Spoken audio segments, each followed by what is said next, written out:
Joining me on the line now is Paolo Grabriels. Paolo is the president of West Coast Aquatics, currently a little bit more focused on swimming, and we thought we'd catch up with Paolo and find out how things are going on the West Coast area and swimming in general in the Western Cape. Paolo, nice to have you along. How are things there with you? Yeah, it's going great. Some good weather out in Langebaan today. So yeah, very, very good. Paolo, yeah, great to have you join us. You're obviously hands-on involved. Let's start a little bit at the beginning. You're also a coach, a swimming coach, but we've had lockdown for 8 months odd now. Have you been able to have some contact with your athletes, with your swimmers? Yeah, I've had contact with my athletes.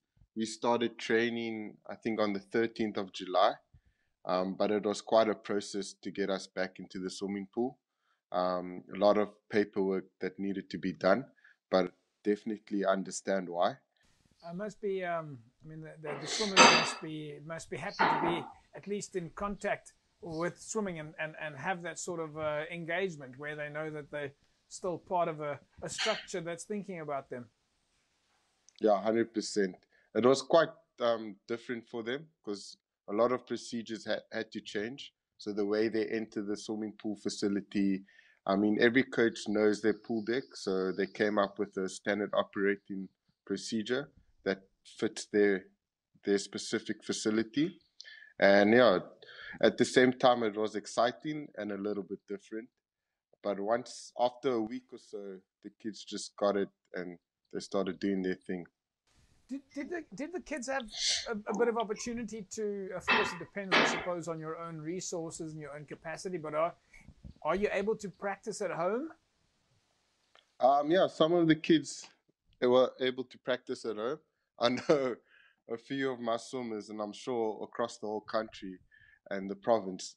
I know a few of my swimmers, their parents bought a blow-up pool, and they tied a bungee cord around their waist with a seat belt basically, and they were just going at it in the blow-up pool and the bungee cord holding them back. So that was quite exciting to see. Yeah, very creative. Creative ways to make it work at home under difficult conditions. Yeah. That's fantastic. Have you got a sort of age group in your swimming capacity that is coming through the ranks or a focus point, especially for you guys on the West Coast? I mean, we know that you're an infant's, or let's say you're an organization just getting really started and growing aquatics on the West Coast. But is there an age group that you kind of focus on? Yeah, so right now, I think the age group in the West Coast that is really performing is, I would say, from 12 to 14. And that would be the age group where we have a lot of swimmers that are coming through the ranks on a provincial level. And surely, in terms of our plan for them as a district, we'd like to see them in nationals.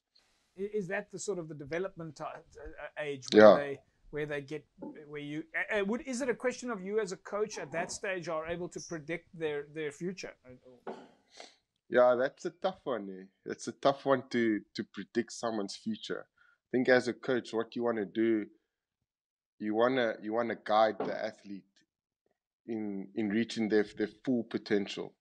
And that full potential, it could be Olympics or it could be a national team, but it's more of taking a guidance step in the athletes and lay down specific goals. Wesley, obviously, when we think about the West Coast, we think about the ocean. We know that Cape Town is, of course, also on the ocean, and so is parts of Overberg and parts of Eden. But when we think West Coast, we think along the coastal lines. Do you guys participate in the ocean at all? I mean, is there any sort of open swimming or coastal swimming? Yeah, so I've been really driving the open water swimming. I mean, in Langebaan especially, they have a lot of events where it's triathlons or just open water swims, or I know there's like a mile swim in Veldrift as well. it's not under the Western Cape Aquatics banner, but it's just people having events. Yeah. And I've always been sending my swimmers to those specific events. Right. But this season, I really pushed the open water swimming. Our club started a open water swim in Saldanha, which we try to do every Saturday, just as training. And now, by doing that, they've got a lot of kids that are interested in open water swimming. So I know there's an open water swim, a Western Cape open water swim taking place in Overberg this weekend, and a few of my swimmers will be swimming there. So when we're talking about open water, can you give us a bit of an explanation? How does open water swimming work? Is there do you start on the beach, or do you start on a boat? It's a bit different than pool swimming. The ways you start can be from a platoon where you dive into the water, or you start in the water. So you never ever starting from a running perspective. Everyone needs to have a fair advantage. So they either start in the water or they dive in from a platoon into the water. And there's different distances. You get the 3 kilometer swim, 5 kilometer swim, a 7.5 kilometer swim, and a 10 kilometer swim. And if I remember correctly, you can progress. It's all based on age. So you can't be 12 swimming a 5 kilometer. You have to be 14 to swim a 5 kilometer. Does that help? So, yeah. Does the open water type of swimming, does that actually help the athletes that swim in a normal pool? Would you train similarly to? No, you don't train similar to pool swimming. So there's a distance program, and then there's a mid-distance program. So the distance kids are putting in a lot more mileage than the mid-distance and the sprinters. So it varies from club to club, but at my club, if you're swimming distance, you're looking at 10 kilometers a day. If they're doing twice a day, and if you're doing mid-distance, you're looking at 8.5 kilometers a day. Fascinating stuff. Paolo, we'll leave it at that. If people want to join Aquatics or join a club on the West Coast, how do they go about it? We know that we've got your website, which is, of course, Western Cape Aquatics on the bottom of the screen. Is it as simple as that, going to the Western Cape Aquatics website and looking for a contact point in the West Coast? Yeah, I'm sure Western Cape Aquatics has our details on their website. West Coast swimming is very, very well. Competitive swimming is still growing. So we only have 3 clubs, which is Aqua 44, Kira Langebaan Swimming Club, and Swartland Swimming Club. So you can't go wrong. So yeah. Paolo, we leave it at that. We say thanks to you for chatting to us.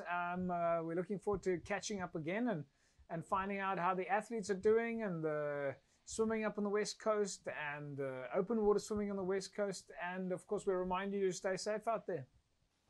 Awesome. Thank you so much for this opportunity. Welcome back, folks. There we go, folks. Paolo Grabriels, chairperson of West Coast Swimming. They're, of course, making a lot of effort to make sure that swimming up on the West Coast is active. Folks, we'll leave it for you there this evening, and we'll, of course, remind you to please stay safe under these very difficult conditions. COVID is out there. Please remember, practice social distancing. Always wash your hands, and remember, always wear a mask. We'll see you again next week, same time, same place. Have a fantastic sporting weekend. Bye-bye.